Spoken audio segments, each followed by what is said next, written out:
Hi, everyone. Thank you for tuning in. This is Real Talk with Coach Sherri.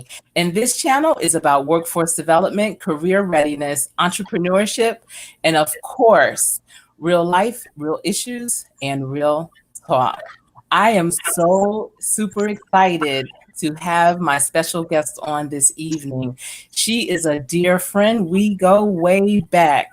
And I am just so impressed. I'm so proud of her journey, of the things that she's accomplished, of all the lives that she has touched in a positive way, and how she has been able to pivot from being a corporate employee to an entrepreneur. And that is the topic of our show tonight.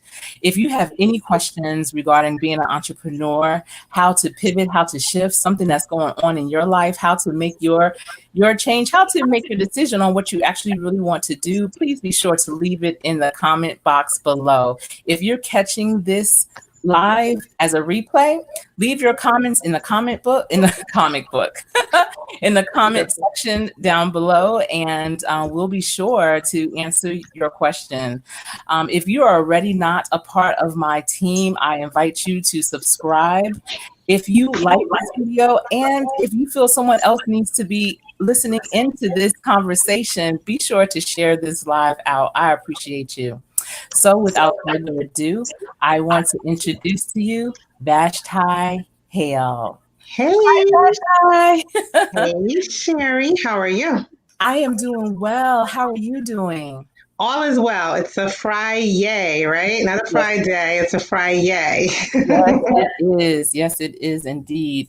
And I seem to have mislocated my notebook. Oh, here it is. Oh, your notebook. Because I take notes. And I highly recommend for everyone to get your pen and paper ready so that you can take notes as well, because I know Vashti is going to drop some valuable nuggets here tonight.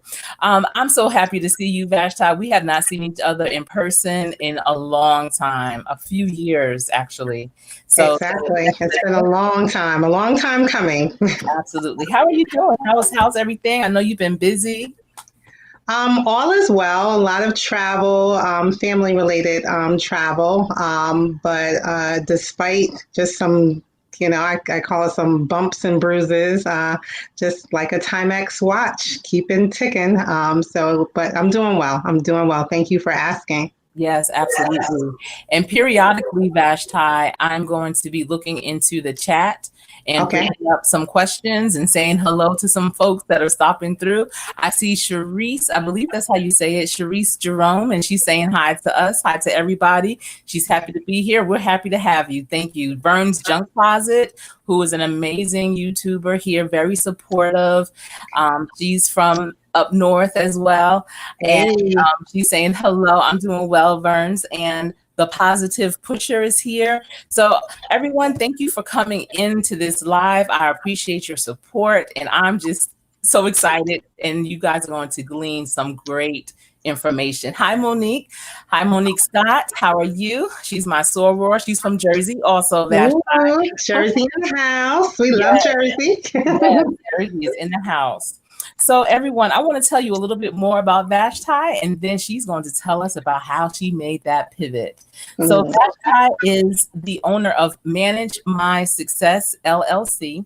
She is a coach, a mentor, a trainer, a facilitator. Professional and personal leadership development is something that she specializes in.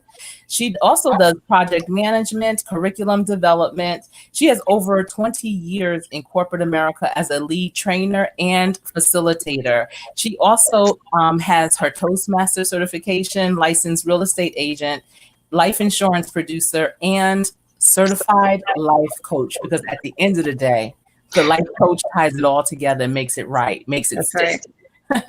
That's so, right. Vashti, you have accomplished so much. And I know I knew you when you were in corporate America, and you had an amazing career. How long did you work in corporate America? So it was kind of a breakdown. So I had to write down these numbers because, of course, I didn't want to tell my age, just playing. So my North Carolina, South Carolina stint was 2004 through 2013, but I began in corporate America in 1992. So 1992, pretty much through 2013. Okay, that's a long time. By any chance, do you have your phone on two or two devices? Because I'm hearing a little bit of feedback. I do not.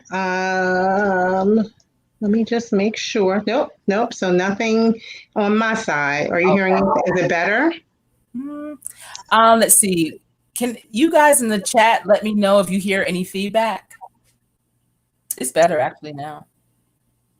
So corporate America, I know for me, it was a fun time. I had a good time in corporate America. I learned a lot. What did you enjoy most about being a corporate employee? In those days, and notice I said those days, and I'll kind of circle back around just the learning opportunities, being young, being just full of, I guess, that steam and that push, being teachable, and then the opportunities for promotion. So, of course, to get in there, learn a job, and for whether it was your trainer or your director or supervisor to say, hey, these are the things that we have coming up. This is what you can do. This is what you cannot do. And then also the diversity. So the ability to meet people from all over. That was huge for me. And a lot of those relationships are, people that were, still a part of my family. We vacation, they, come here, I come there.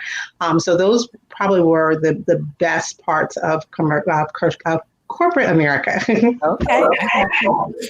And so I know when I met you, you were working in Charlotte, North Carolina, but you didn't start your corporate journey there. Back in 1992, where did you start? I started in New Jersey. I actually started as a temp with a company called J&J Professionals, I believe. And so I was an administrative assistant. And so one of the things that I found very early is that I did well at just managing tasks. So that was where I first started. And maybe 2 years after that, I stepped my pinky toe into the pharmaceutical world, and it took off from there. Okay. That's great. And so when I met you in Charlotte, you were working for a bank. I And was. what were some of the challenges for you working in corporate America? At that time, banking was a entity I had no experience in. So the role and I actually walked into that particular role as a call center agent. And so while that wasn't my background, so the two challenges, just to answer that question, was never being in banking. So that was a completely new entity for me. It was in Charlotte, so it's about an hour away from my home. So I had school-aged children. And then the other part of it, and again, kind of doing that round robin from your earlier question, it became, it wasn't that soft and friendly 1990s or even the 2000 type of structure. It was just very, I would definitely say it was very competitive.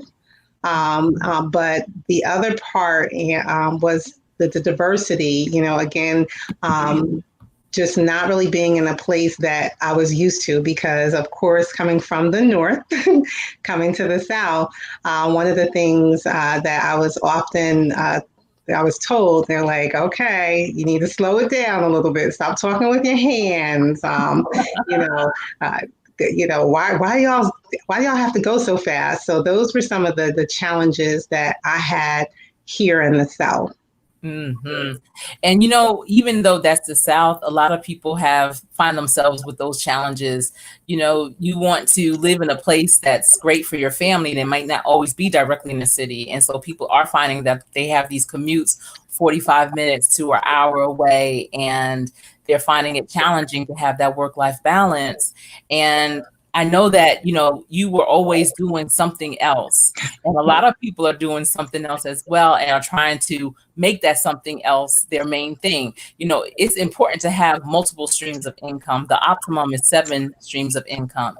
So while you were in corporate America, while you were a mother, while you were a wife, a daughter, how many different streams of income did you have in addition to that? I would say there was always at least four. I was definitely very heavy on the MLM train, which I definitely don't discourage. I believe that there's so much to be learned from the MLM. Coming into North And Carolina. for MLM, just I'm gonna stop right there. MLM, for people that might not be familiar with that, what is MLM? Absolutely. Multi-level marketing.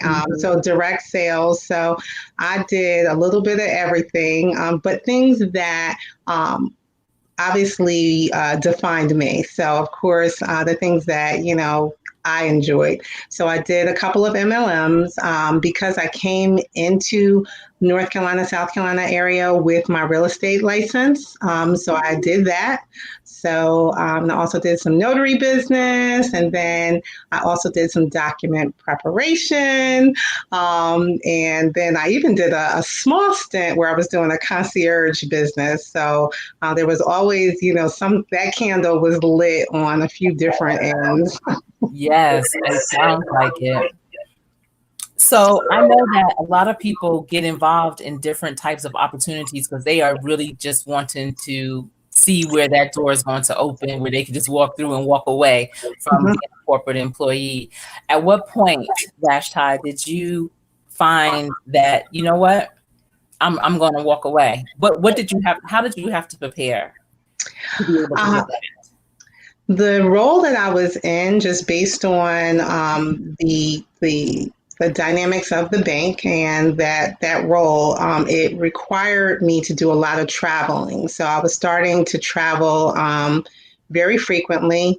I was on the road 6 weeks at a time. So I would be gone for 6 weeks, come home, and pretty much change suitcases and be gone again for 6 weeks. And again, having school age children, and at that time being married, it was definitely challenging. So one of the things that I did at that point, I obtained my life coach certification.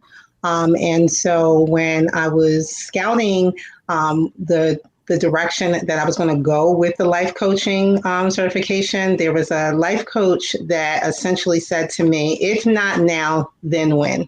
And it was on a Tuesday. And I remember saying, that's a good question.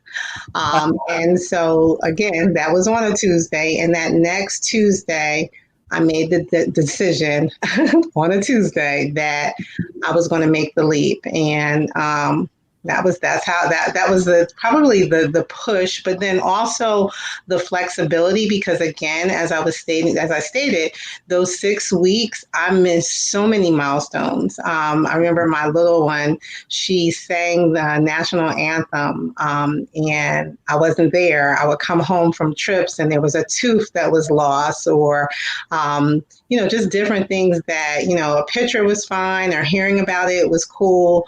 My son, he was a tennis player at the time, so I missed tennis matches.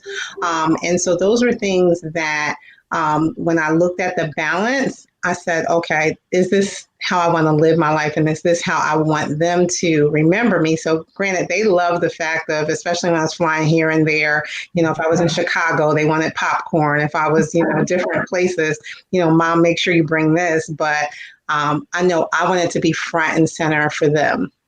Absolutely. So when that life coach told you, if not now, then when, were you prepared? How do you prepare for that? Like financially, how do you prepare? How do you prepare mentally? How do you prepare your household that this sure shot right here, I'm going to take a gamble or chance. I'm going to take a leap of faith, a walk in faith over here. How do you prepare your whole entire circle for that?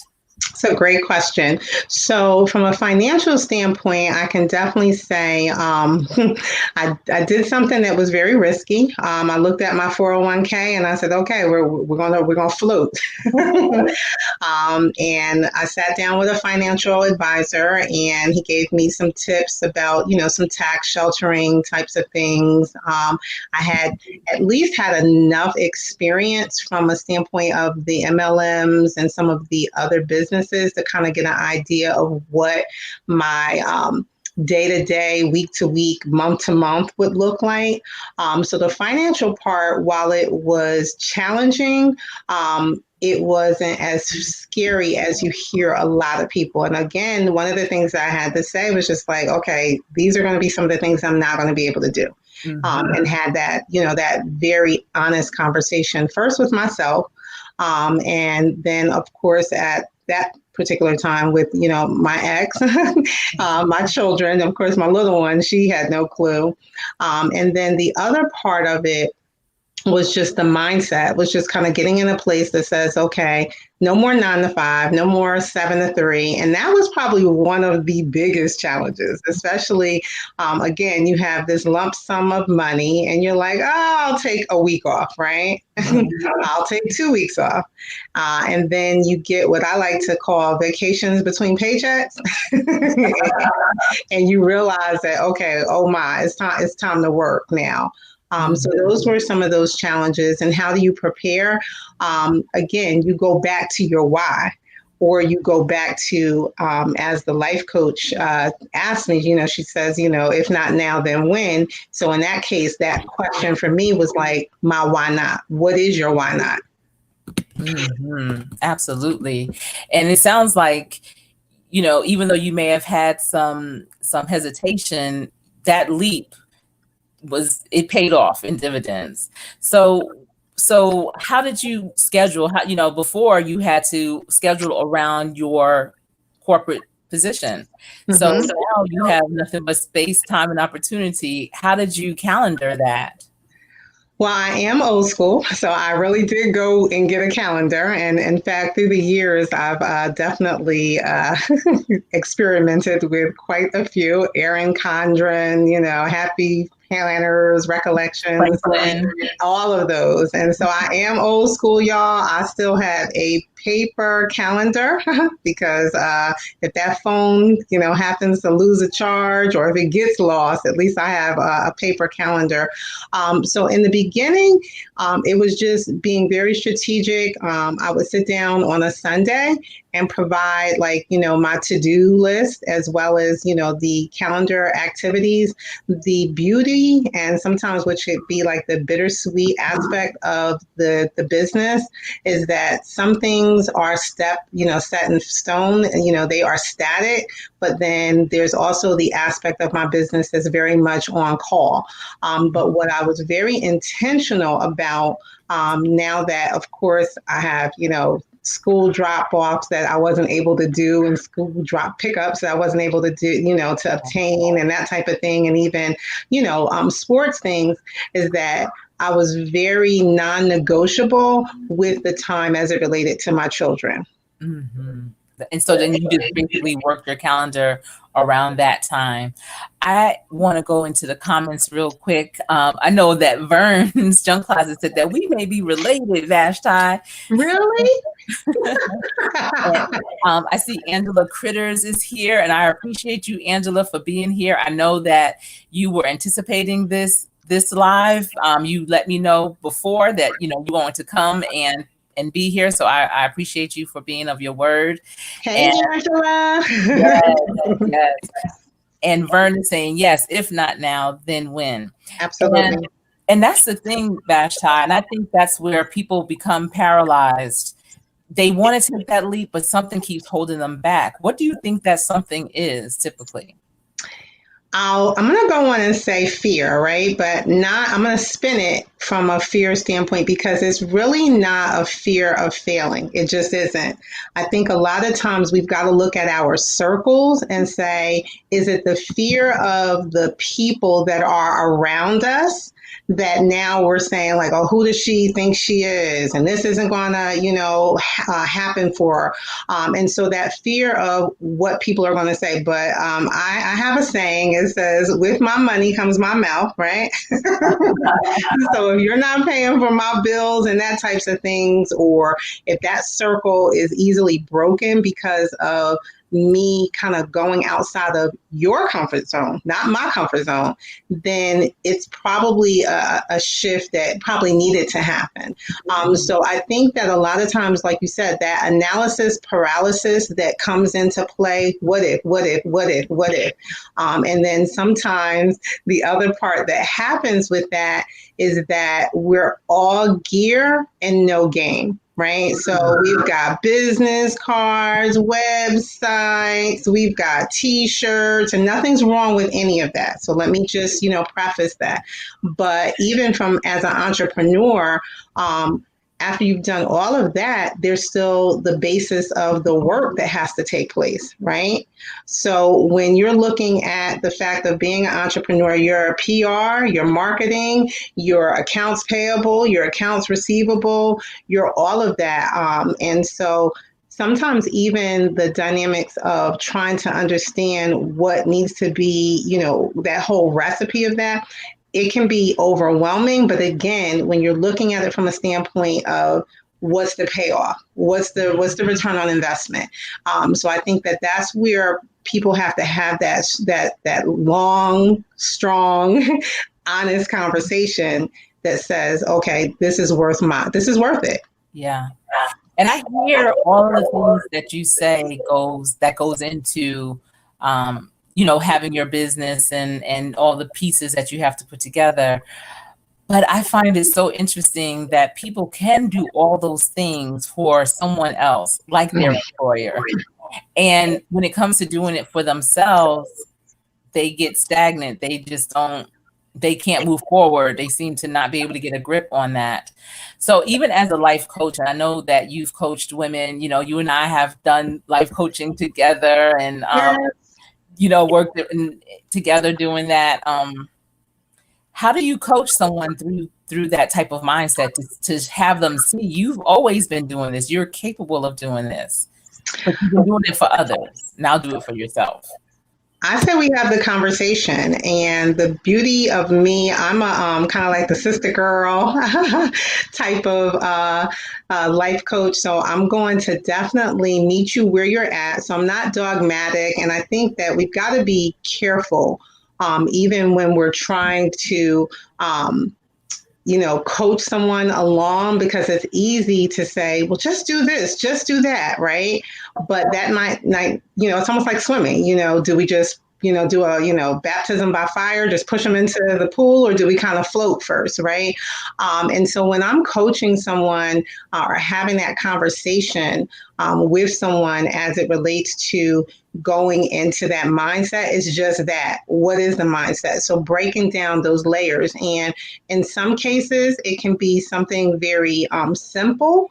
And then some other aspects, it's just kind of, making those connections. Well, what do people say that you are good with, right? Because sometimes we're thinking that it's the next best shiny thing, and what it is sitting right in your hand. So what is it that you do well? What is it that people tell you that you do well? What makes you smile in your sleep?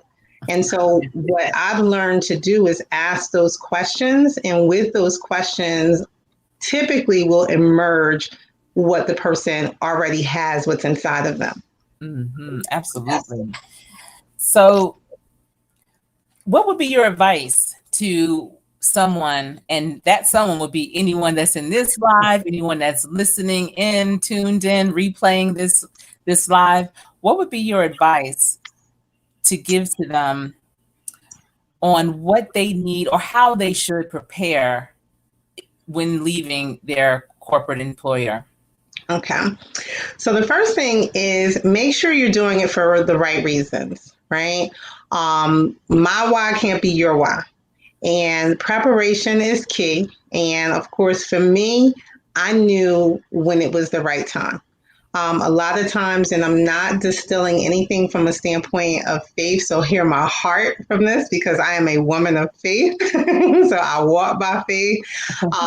But a lot of times we've got to make sure that we're not just kind of sprinkling it from a standpoint like, oh, I got faith, but do you really have faith, right?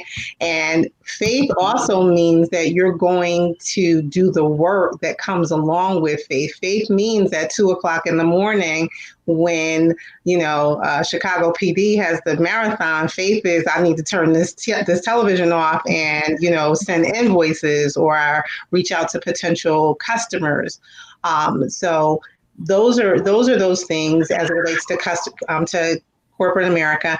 And then see if you can, I would say that. So that's the first part. And then the other part is your exit strategy. Ensure that your strategy is such that you're not burning a bridge because relationships are so huge. Yes. Because it's just like, I walked out 9 times and not walked out, walked away gracefully. What happens when the person that was a supervisor or a colleague is also an entrepreneur and, maybe, a little, and this is what I've learned, everything is not for right now. There's people now that I'm interacting like last year at an insurance training. There was a gentleman that essentially said, I would have never thought about, going into this field. And now we're at the same table making the same type of, decisions and types of connections. And just imagine if I would have just kind of cut him off. So exit strategy, understanding your timing, and then also just doing some exploration because sometimes, depending upon where you're at, there may be, even the opportunity to do part-time, right?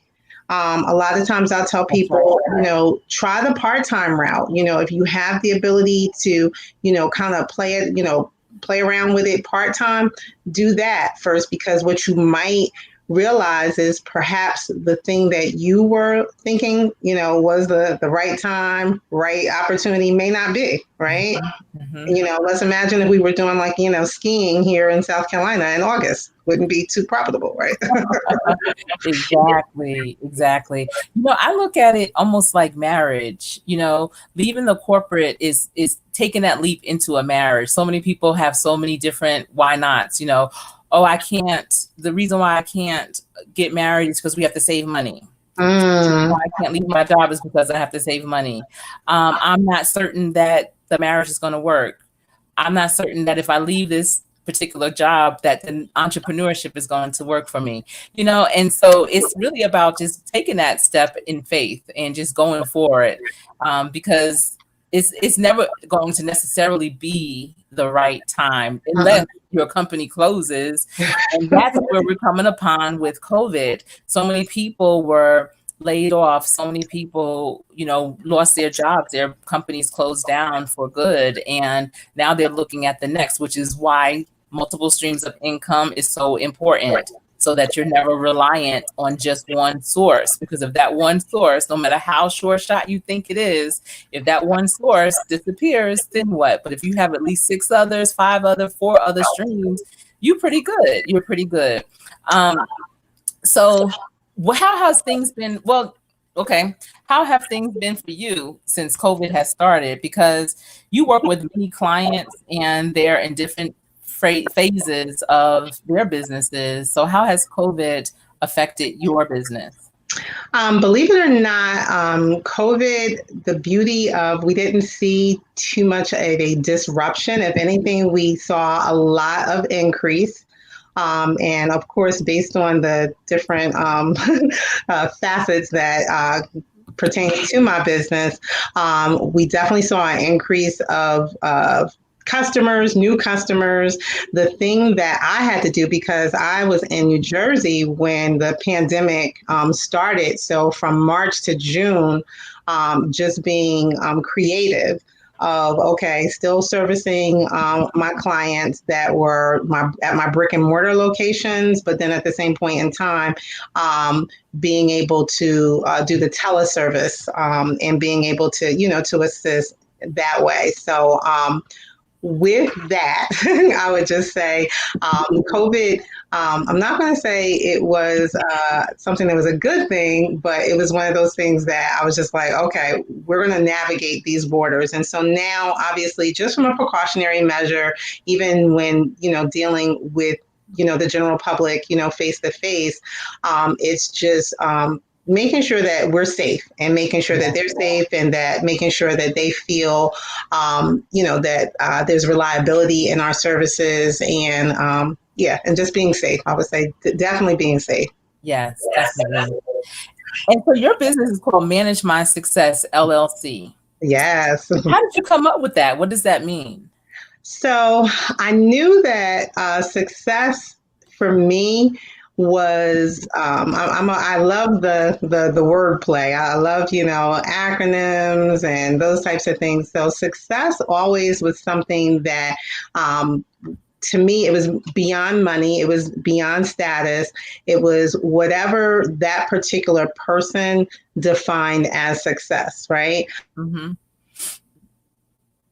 And so I said, well, Seth, and I knew that just from a servant's heart, I knew that what I wanted to do was to assist people in managing their success. And so one of the key factors is that I take people from where they are to where they desire to be.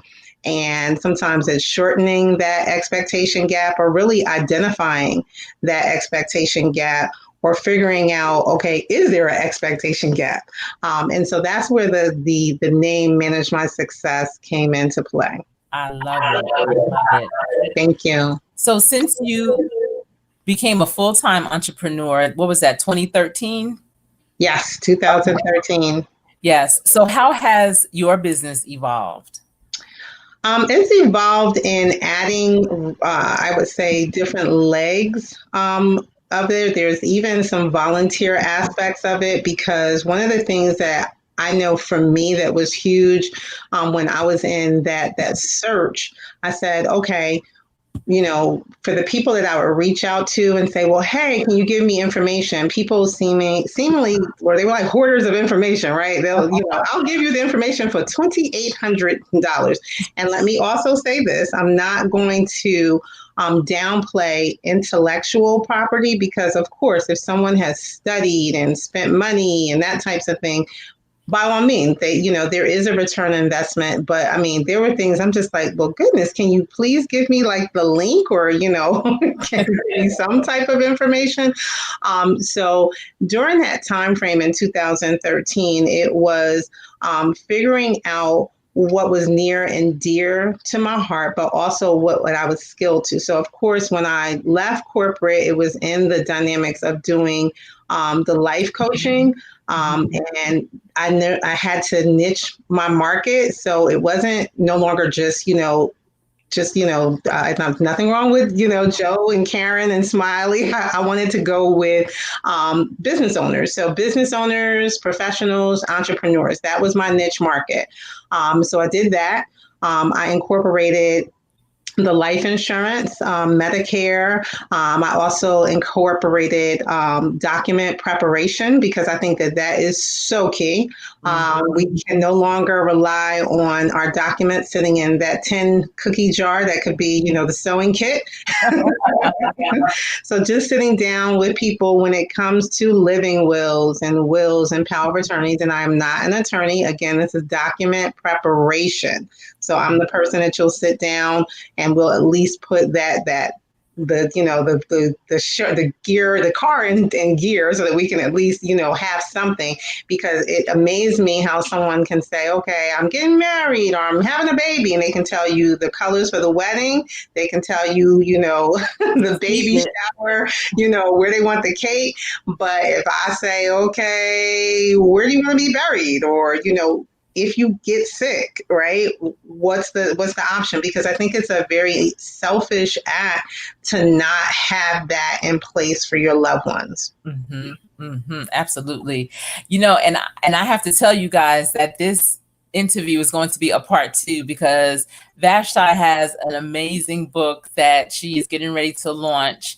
and it is going to be so beneficial to you, your family, your legacy. So important, and I can't wait to have her back here to share that.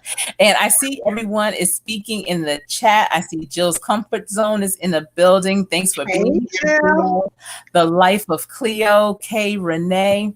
And Vern's Junk Closet, thank you so much for moderating my live stream. I appreciate you from the bottom of my heart. Thank you so much for keeping it moving. I see Gaming Plus TV. Thank you for being here. I appreciate Gaming Plus TV. He always puts the number that he was when he likes a video. Thank you. Again, Angela Critters is here still. And I know she said she was cooking. Monique Scott. I want to thank everyone so far for being in here. If you have questions for my special guest, Vashti Hale, Managing My Success LLC, please leave a comment down and I will ask her and pull that up in the comments. So Vern is saying, so true. I have my affairs in order and my adult children are like, they don't want to talk about it. Yeah. It's a challenging conversation, but I think once you have it, because I've had to have that with my parents. My father has been very forthcoming with his, but I remember when my mom was, towards the end and just asking her the things like, what color do you want your dress to be? What song do you want sung? Those, it hurts the child, the offspring to have those conversations, but they're so necessary to give you that clarity. So, and I can't wait to bring you back, Basha, so we can go deeper with that as well. What does your typical client look like? On which side? Which side? Right. Let's say your business side where you are managing their business. And when I say look like, I don't mean like how long or what color their hair is. What is their typical profile? In most cases, it's usually a professional, entrepreneur, a small business. They're either someone that is at the beginning stages where they are looking for the business formation of determining how to do it, where to do it, if they should do it. Or it can be someone that has already been in business and they're kind of they want a diagnostic. So something needs to be kind of shifted, or they, want someone that just kind of do like a diagnostic that says, okay, this is what I'm doing. This is where I'd like to be. I need you to manage my success. Or there's some folks that, literally they'll come to me. They're like, look, I am a hot mess and I heard you are the one. Yeah. And so the beauty of it, especially with the technology, they don't necessarily have to be within, my 25 or 50 mile radius. In fact, my furthest client right now is out of Cali. And so we make do. And of course, we get very creative. So that client, again, can be, so if you're one person running the show on down to, again, like a smaller business or a professional, those are typically what my ideal client looks like. Okay. And I'm glad that you're saying this, because a lot of people that are professional and just want to be better, because I know that one of your strengths is being that professional and personal leadership development for them. A lot of people don't realize, for their accountability partner, it doesn't have to be your sister girlfriend. You can really hire a professional that has been trained to train you on how to be your best self. That's and right. Also, when you're starting a small business, don't always try to go at it alone.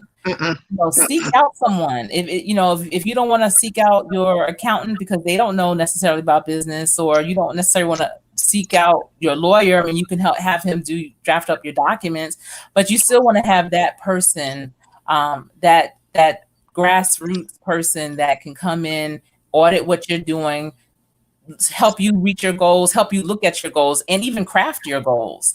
Absolutely. You don't realize you have to have goals in any type of business. I was listening to my 20-year-old, and she is a sneaker plug, a shoe plug, and she she has it set out how many sneakers she needs to sell in a week and so in a month's time she's making this amount. Absolutely. That's a goal. And when you have those real numbers in front of you, it's easier sometimes to reach them. And having someone help you craft something like that is very valuable. How do people typically find you? How do they connect with you? A lot of my clients have been word of mouth. So whether it may have been in another entity from a standpoint of a real estate or insurance type of deal, and they're like, hey, what else do you do? And so it's been that. There have been people that have found me. I used to blog, which of course I miss that. I want to go back to that. So people have found me through blogging. I'm pretty active on social media. I definitely love, I'm a CEO, so a Chief Empowerment Officer. I love just being able to, throw those nuggets out, because I think in the world that we live in, it's, when we have, someone that's doing a whole lot of tweets, no pun intended, it's important. Look, no names mentioned, but I think that it's important that we have those things that are positive, or things that, that makes me laugh, and so that's typically how people find me. And then I do go old school. One of the things I did and still continue to do, I circulate business cards. I, go into store owners, locations, and introduce myself and tell them who I am and what it is that I do. And of course, that old school, do you have a business card? And I'm not knocking digital marketing or media, because that absolutely works. But there are people that, they'll say, I still have your business card on my refrigerator. So yes. Definitely that paper. And, when you were talking about the paper calendar, I am 100% a paper calendar girl myself. Yeah. I find that to be the best way to capture what I need to do. Yes, I have my phone and other devices, but I've never lost my paper calendar. My paper calendar was never ruined. It never ran out of batteries, just like you were saying. And that could be a whole nother show on how to effectively calendar. Oh, absolutely. You get that calendar situation down, especially when you do have those multiple streams of income. That's like your assistant right there. That becomes your personal assistant right there. Absolutely. And I like that you said that you do your calendars on Sundays. And why is that important to do it at a particular time every week? Why would you say that's important? For me, it's a proactive measure, because a lot of times, you wait till Monday around 10, you're already in the midst of what could be, chaos. So Sunday tends to be my day of atonement, the ability to kind of sit down and look at the weeks ahead. And again, it's a proactive measure, because it's like with anything, you don't want to wait till you're, knee deep into a trip to say, do I even have the directions? So, and that just kind of works for me. And then at the end of the day, I typically kind of go back to that day and, kind of check off what got done, what didn't, needs to be done. And then I also am a avid believer of doing a brain dump, because once it gets out of here, then it allows me to sleep and be at peace. Absolutely. Absolutely. So, this is our conversation. Yes. So we're just having a conversation. I'm just throwing questions in that. And I see Jill's comfort zone said, yes, promoting your business is very important. And so I want to piggyback on that. And it goes into calendaring as well. Even when you are trying to be specific on your goal, it's important to be specific on your networking, your promotions as well. And I learned that when my husband and I were involved in our real estate development, and I would calendar, who we were going to meet up with, where we were going to promote our development, what groups we were going to speak to. And even if you are just going from business to business to hand out your cards, I highly recommend to those that are out there that are trying to grow your business, trying to bring attention and attract the business that you want, is to write down those businesses that you want to connect with and put those businesses on your calendar. Determine how many businesses you're going to connect with in a day. Is it 3 businesses? Is it 5? What's really reasonable? And it also could be calling them up. It might not be going in. It might be just calling them up and letting them know, hey, understand what their challenges may be, and you have that solution. So you letting them know what that solution is. And sometimes they don't even realize that was a challenge, and or that there was a solution for that challenge. And when they hear it, they're like, oh. So determine how many businesses you want to connect with on a daily basis and put that down in your calendar. Write it down. The power of writing down is so dynamic. People don't realize they have so much information in their heads, and then they get jumbled and mixed up and confused. Because I know I do. I get confused if I have too much stuff in my head, for real. I love having less things in my head. I really do. Oh, yeah. So I put it down on paper so that I know that it's in a safe place, and I can always refer back to it, and it keeps me focused on track. Would you agree with that? Is that a method that you utilize also? Once you write it down, again, it comes out of your head and allows for room for all the other stuff. And then it's an accountability, right? And I find a lot of times we tend to shy away from it because we know, oh crap, once I go on and write it down, it's there, right? Even from a biblical perspective, where they say, write the vision, make it plain, right? So now you're able to see it, realize it, see it, say it, and act upon it. And you said something that was so key. Early on in my insurance career, I would do a lot of door knocks, right? And I found that when I had door knocks that were local, and let's just say I may have said, oh, I'm going to go to, 10 or 15, but I'm local, right? But I did 5 or 6, somebody didn't answer, or, I got the no. Because I was local, I came home, right? And those were typically days that I didn't make money. But the days that I went a little bit outside of my comfort zone and drove about an hour and a half, and was very adamant and intentional that said, I am not coming home until I have XYZ amount of sales. That I always, and of course, sometimes I had to get creative because again, I'm like, okay, I didn't get it here, but let me look through, the numbers of folks that I can kind of, do a call back or whatever. And once that I became very adamant in putting those numbers down, I started seeing some things. And even like you said, when you're talking about your daughter and her sneaker plug, I have a daughter that is 17. I never forget when she got her first job and she was telling me how much, she was making. All right. And she's like, yeah.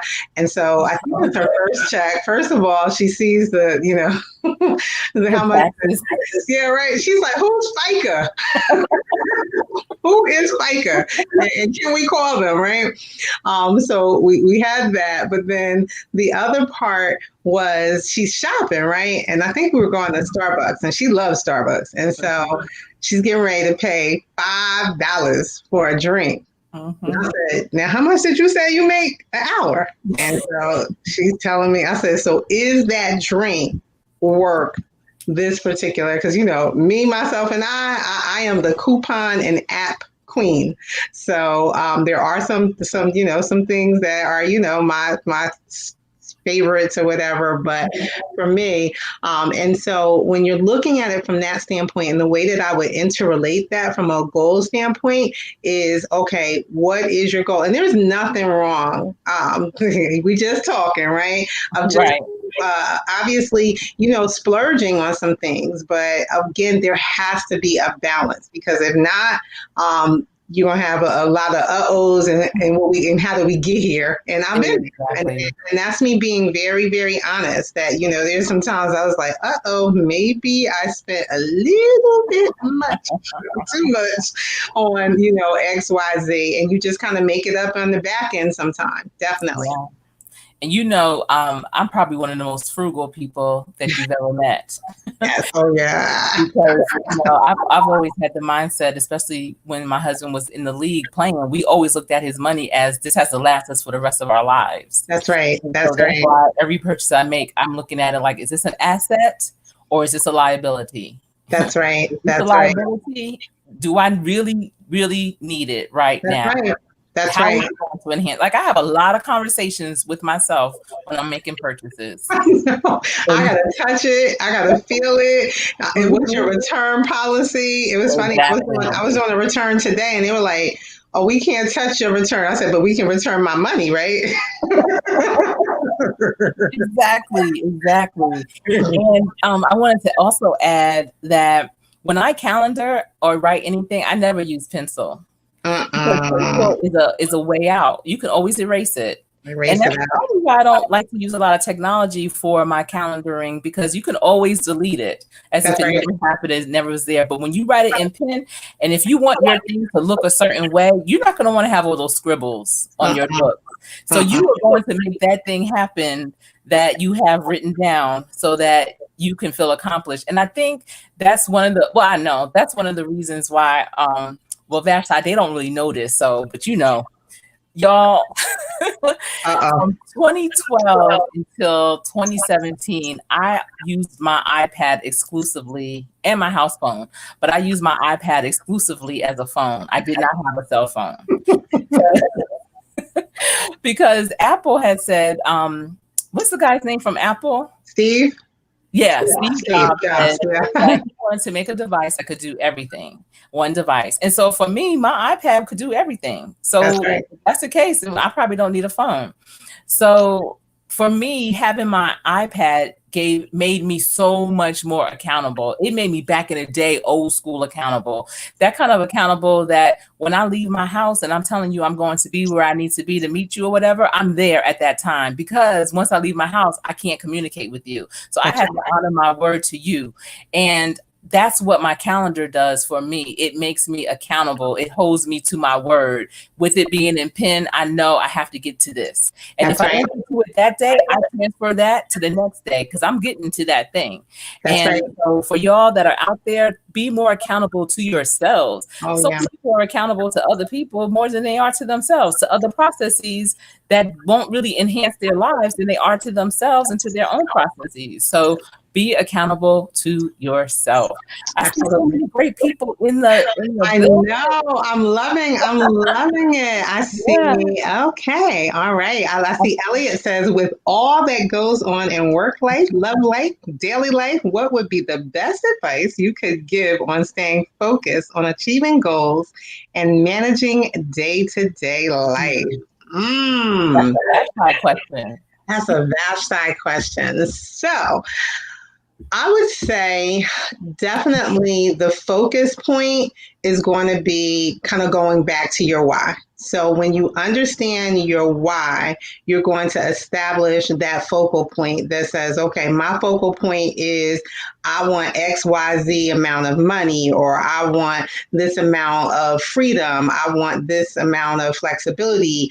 So first determining, well, not first, but just an overall focus of determining what is your focus point. And when you're talking about staying focused, I would look at that from like anything else, whether it's a diet, whether it's a budget, whether it's, spending time with your children or your family, understanding why it is, understanding your why. So it still kind of goes back to your why.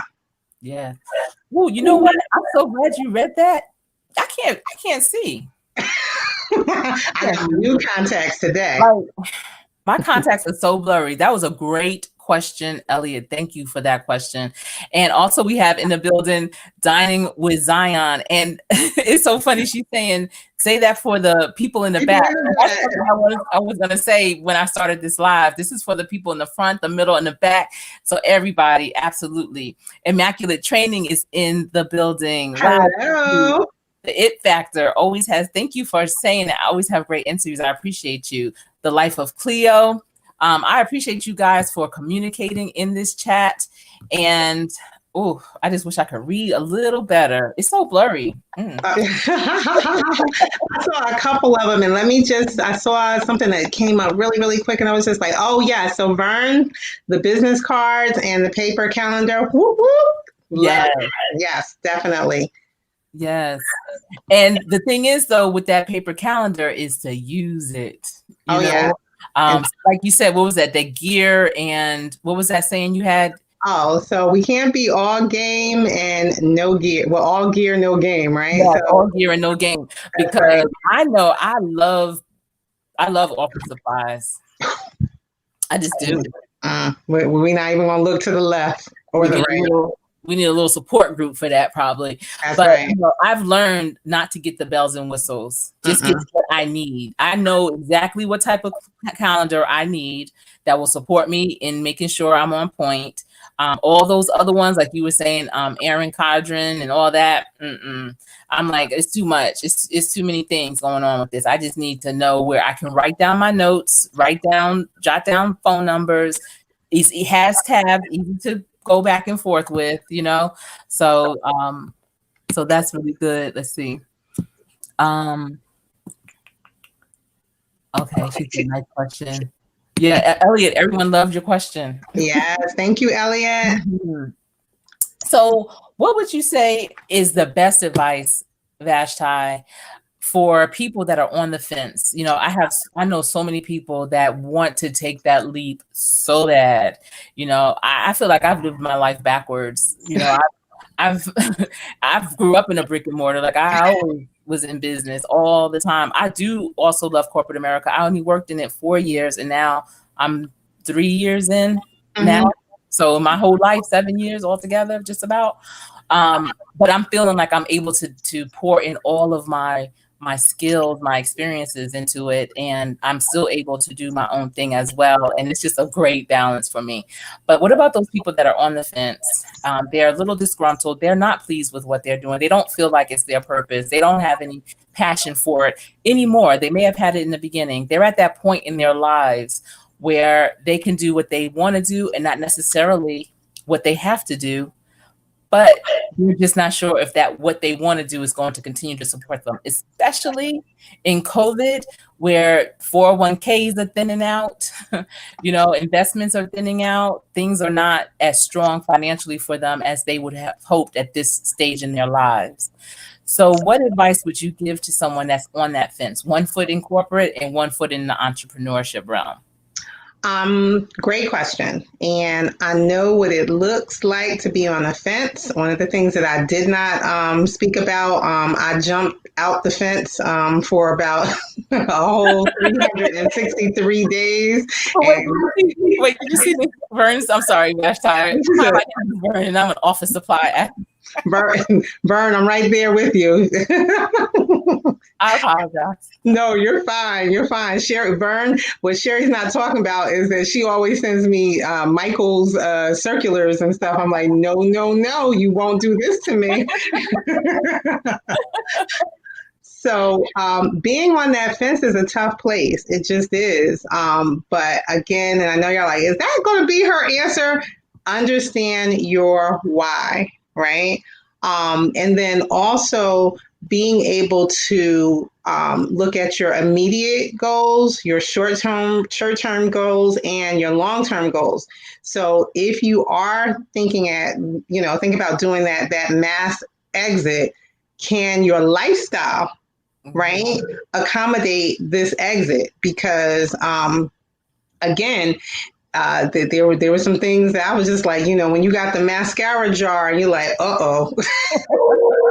I don't want to I don't want to buy Wet and Wild. I'm not used to that, but or again, where you're like, okay, I'm going to the hair school there's nothing wrong with the hair school as opposed to, whatever. So again, can your lifestyle accommodate your exit? And then is it what you're doing? Is it really feasible? Right? Perfect hole, but wrong place. And is this your season? I know sometimes people, they're like, oh my goodness, I didn't want to hear this because there's been times where I've looked back and I was like, oh man, this was a little bit immature, premature, not immature, and some immature stuff as well, right? So those would be some of the questions. And then the other aspect of what happens after that, after you have made that decision, and that's where it kind of goes back to that relationship and not burning bridges and say, I'm sorry, I made a mistake. My bad. Did I leave it? I was on vacation. Yes, that's right. I'll be back in 2 weeks. Right. Yeah, that is so true. Those things to consider. And another thing that I don't think enough people do is to totally understand what their household budget is. Like how much money they really need to survive. That's right. And crafting that budget so that it can work for them and seeing how much their multiple streams are bringing in. Because you can look up and the other streams that you have, it may be just as much or more than what you're making in corporate. That's right. And that's the thing. When you start looking at those opportunities now, it may be a little bit more of a hustle and bustle, but again, it's outside that 9 to 5 to 7 to 2 and all of that. And that's where you get the creativity. Again, sometimes, like I said, my especially when my daughter was younger, I was like, pack a bag. We're driving a few miles further than what we typically do. So yeah. Mm-hmm.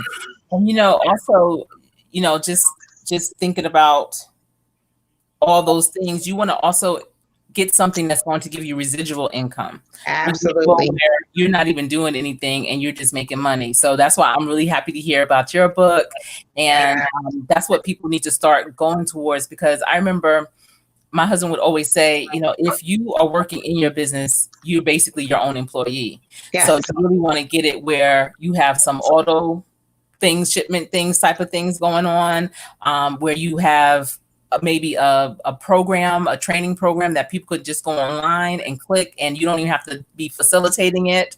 You want to see how you can automate your business, how you can get some swag or, some products that people will want to purchase and have that be one of your streams of income as well. Really craft your business and see how far it can go, how deep it can go, because a lot of people are just very surface.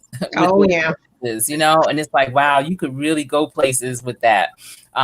Even with the name of it, I like Immaculate Training, they're the it factor, and everybody wants to be the it factor. That's a curiosity. That's a conversation starter, so imagine everyone having a it factor t-shirt, or, just different things to consider when you are going into business, and let at least one of your streams be residual, be it real estate, having people renting from you, and the rent that they pay, you don't have to work for it. So always consider that. How are you going to pivot and grow and excel your business even further? Exactly. And I love like you said, that residual money. I like to call it mailbox money, or money that takes place while I'm sleeping. I love it. Yes, absolutely. That's the best.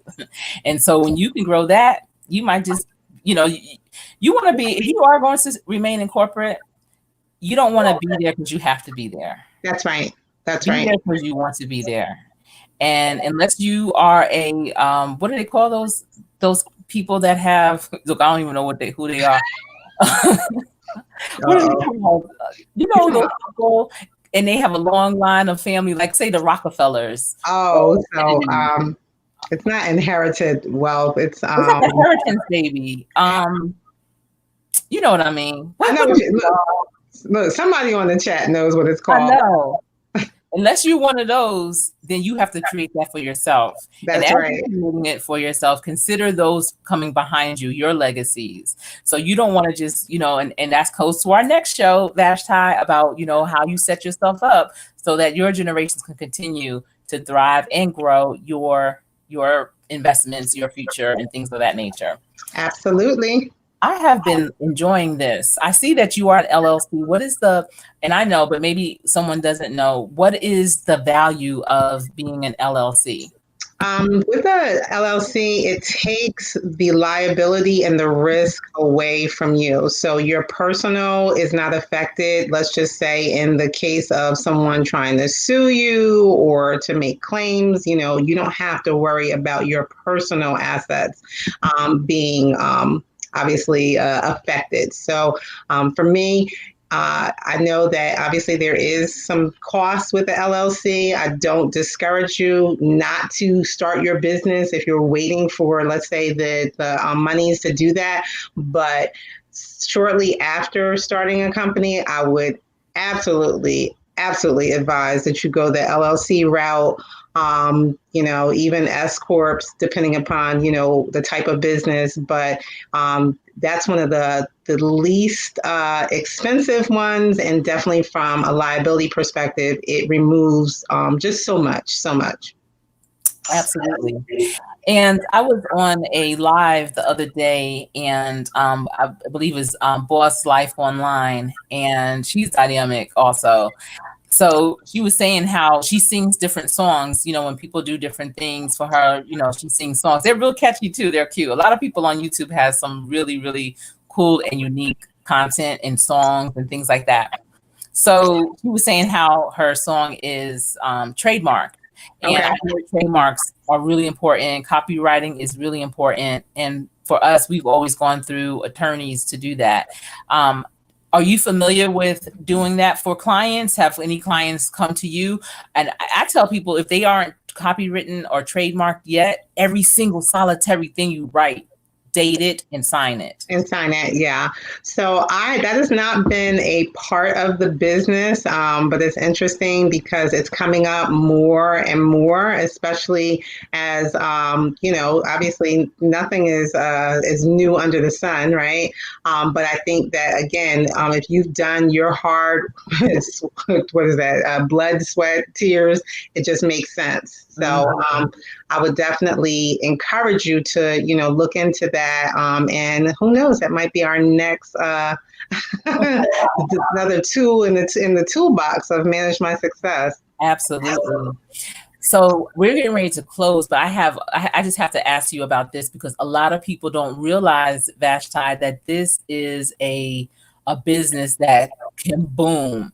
You are a notary. Oh, right? Yeah. It might have to be a whole nother topic, but people don't realize like notary is a business to be a notary. Yeah.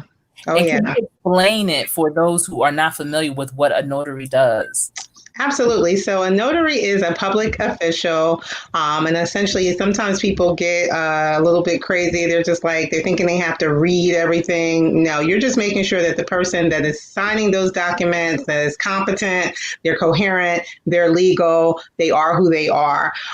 For me, we were talking about niche marketing earlier. What I did early on with my notary business, I did the niche phase.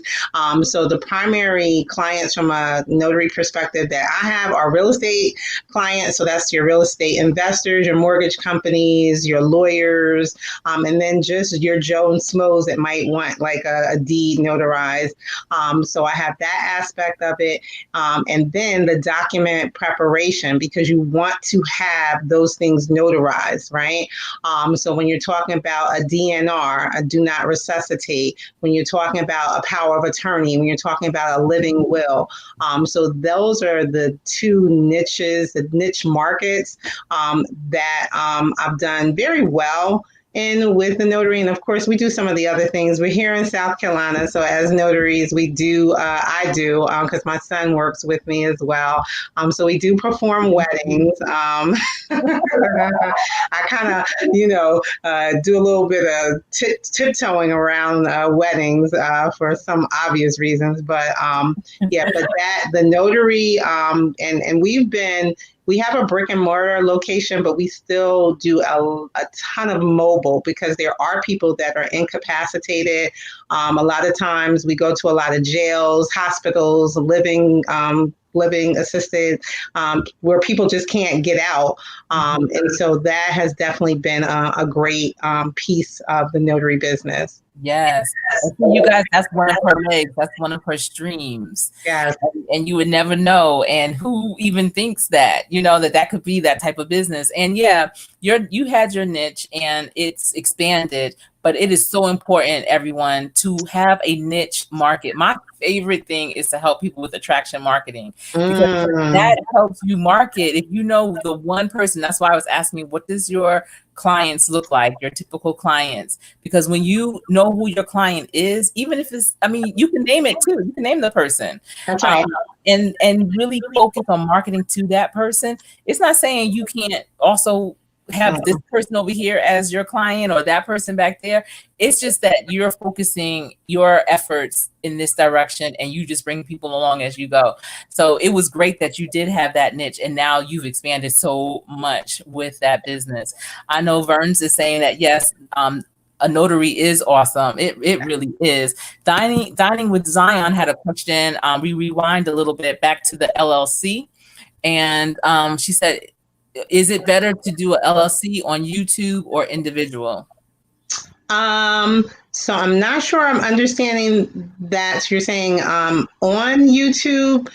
Well, with an LLC, depending upon where you're, well, not even depending upon, your LLC has to be done at whatever your state is at the Secretary of State.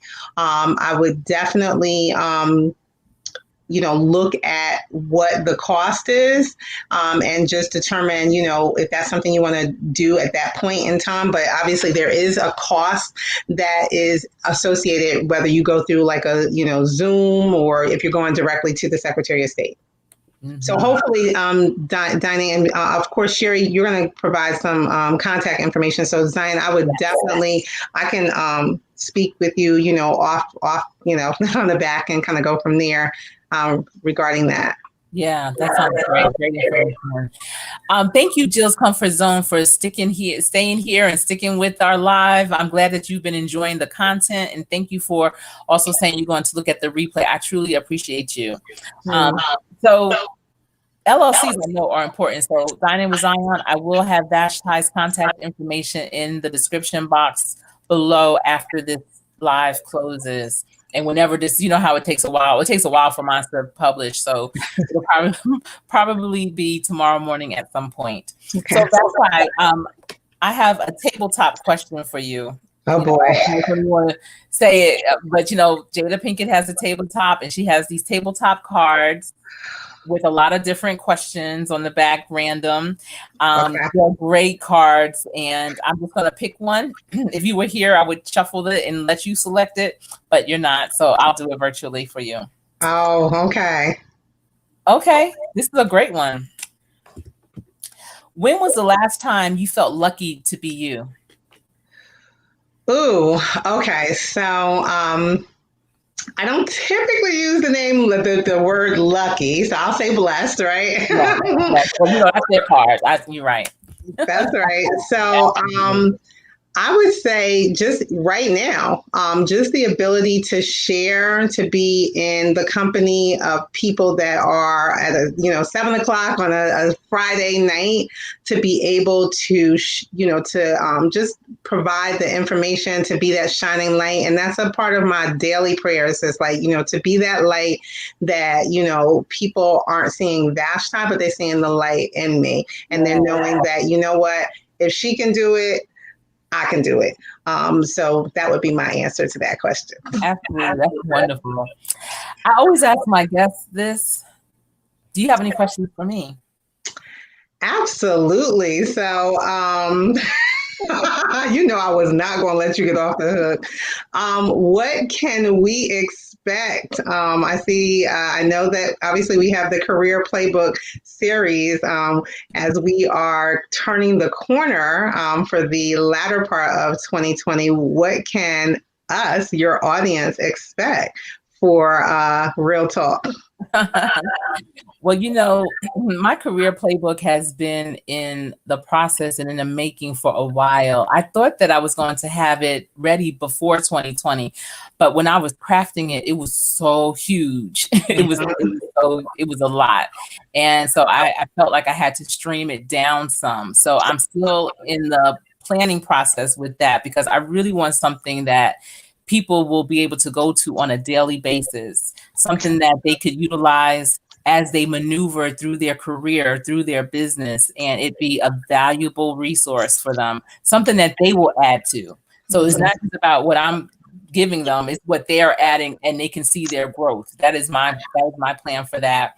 In terms of me planning out like the rest of 2020, I've found for me, when I just trust the process and walk by faith, that's when the most amazing things flourish and it's exposed to me. So I do have goals, but I don't hold them so tight that if they don't happen that way, I'm just so devastated. My goals are just kind of like a little outline to give me to help me with a path, sketch of a path. But sometimes I'm in the weeds, I'm in the grass, because that's just where God is leading me. That's and right. I'm going right through it. I'll just be like, all right, I'll put my boots on for this one. All right. So my thing is that I'm just excited for the next, whatever that is. And I just hope that everyone's along for the ride, because I promise you, and this, Vashti, nothing common ever happens to me. Nothing. I would love to be, but it just doesn't happen that way. Not at all. So whatever that next is going to be, it makes me smile. It's like Christmas. I don't know what the gift is under the tree. And so I'm just excited about, when that day comes. I just don't know if it's December 25th. I don't know what the date is, but I'm excited for it. So that's why I'm just happy. I was happy during the whole pandemic. I knew it was a lot of new normals that were happening, and I didn't know what the next, but I didn't care to not know. It was okay not knowing, because it's just exciting, just period, just to remain healthy so that I can live to see it. That's all that I hope for. So, yeah. Absolutely. I love that. And I love the fact you said, put those boots on, because you know what? We're not afraid of tall grass. No, not at all. Not at all. It's fine. Definitely.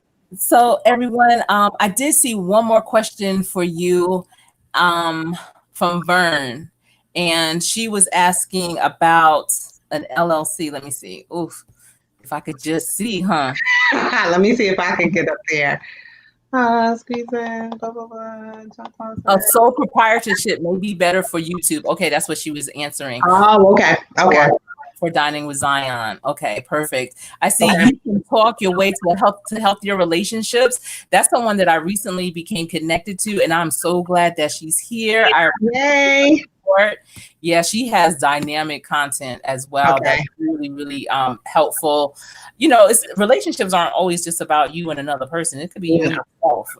That's right. So that's one of the most important relationships that people don't typically have. I see Sister Fifi Tyson in the building. Hey.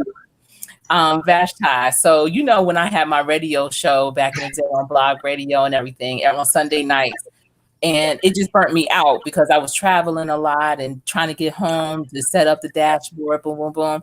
And so I let it go. And, I've been on YouTube for a long, long time, but as a viewer, and just here in since really the turn of 2020, the end of 2019, I decided to seriously grow it.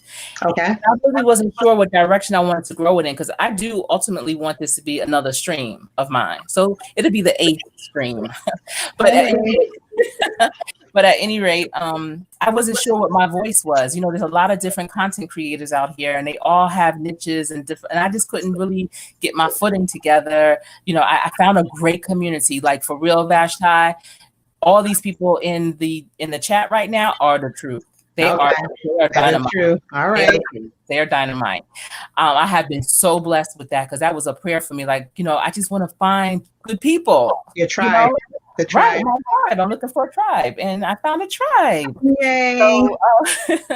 So Sister Fifi Tyson and I connected from another YouTuber, and she had reached out to me and invited me to be a guest on her show. And I was telling her a little bit about me, because before the show, she contacted me so we can have a authentic interview where it wasn't like, hi, how you doing? What's your name? Right. It was more, friendlier, and it really, that was valuable. And after our interview, after she's, we had a long conversation on the phone. And then after our YouTube interview, she was like, I feel like you should relaunch your show, but on YouTube. Mm. And at that time, I hadn't even done a live yet.